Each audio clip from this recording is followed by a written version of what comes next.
Президент Киргизии Садыр Жапаров и глава киргизского Минздрава нашли лекарство от коронавируса – настойку из сыкульского корня. Ну и здесь вы можете спросить меня, Илья, а что такое? Ну, молодцы, какой-то волшебный сыкульский корень, где его уже купить? Постойте, друзья, здесь не все так однозначно. Оказывается, это ядовитое растение, известное как борец или аконит джунгарский. В нем содержится яд аконитин, один из самых сильных растительных ядов. Этот корень опасен как для человека, так и для животных. Им даже травят мух и тараканов. Но президента Киргизии все это, похоже, не смущает. Он утверждает, что с помощью иссык-кульского корня коронавирус на начальной стадии можно вылечить за день-два. Глава Минздрава его, конечно же, поддерживает и говорит, что борец веками применялся в Кыргызстане для лечения сахарного диабета, радикулита, бронхита и даже рака желудка. Ну, в принципе, логично, если у тебя желудка нет, то нету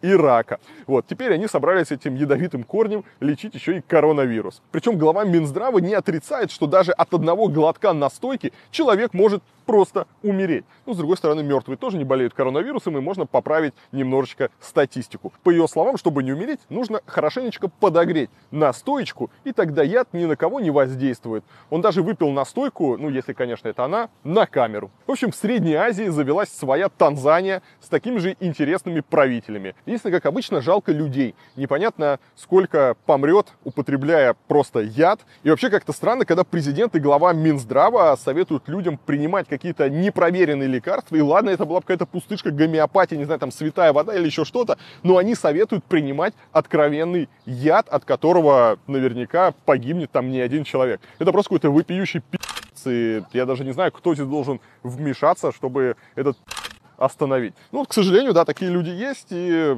есть кто им верит, и я уверен, сейчас там появится множество последователей, которые будут глотать всякую дрянь, и потом помирать. Ну, а что поделаешь, да? Бог дал, Бог взял, а кому-то Бог не дал мозгов.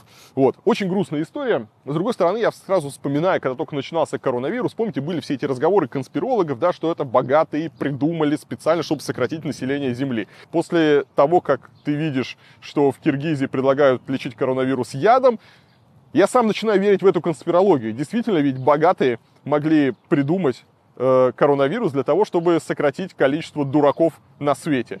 Мне кажется, они спланировали то, что рано или поздно появится какой-нибудь президент Киргизии, который будет рекомендовать пить яд, и дураков на земле станет меньше. Что сказать? Хороший план.